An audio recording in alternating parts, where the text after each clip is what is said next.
ভাবুন তো, এক সকালে সমুদ্রের ধারে হাঁটতে গিয়ে দেখলেন ঢেউ আছড়ে পড়ছে টকটকে লাল পানিতে, যেন প্রকৃতি তার নিজস্ব ভাষায় কোনো এক অজানা বার্তা দিচ্ছে।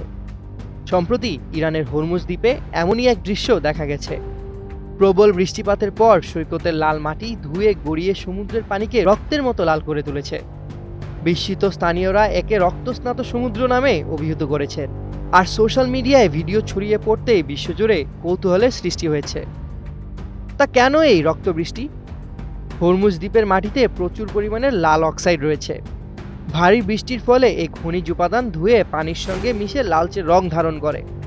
কেউ কেউ একে ব্লাড রেন বা রক্তবৃষ্টি বলছেন, যদিও এটি একটি ভূতাত্ত্বিকভাবে স্বাভাবিক ঘটনা। কিছু বিজ্ঞানীর মতে বাতাসে ভাসমান সূক্ষ্ম ধূলিকণা বৃষ্টির ফোঁটায় মিশে গিয়ে এমন রং তৈরি করতে পারে। আবার কিছু গবেষক মনে করছেন বিশেষ ধরনের লাল শৈবাল বা মাইক্রো অর্গানিজমও এই রঙের জন্য দায়ী হতে পারে।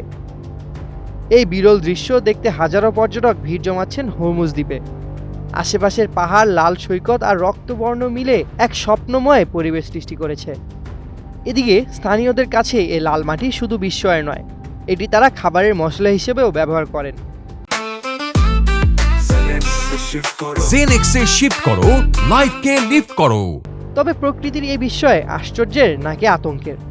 কেউ বলছেন এটি জলবায়ু পরিবর্তনের একটি ইঙ্গিত, আবার কেউ মনে করছেন প্রকৃতি তার রঙের ক্যানভাস মেলে ধরেছে। প্রশ্ন হচ্ছে, এমন রহস্যময় সৌন্দর্য কি কেবল এক স্বাভাবিক ঘটনা, নাকি এর পেছনে লুকিয়ে আছে আরও কিছু অজানা সত্য? সামিউল জয়, 21 টেলিভিশন।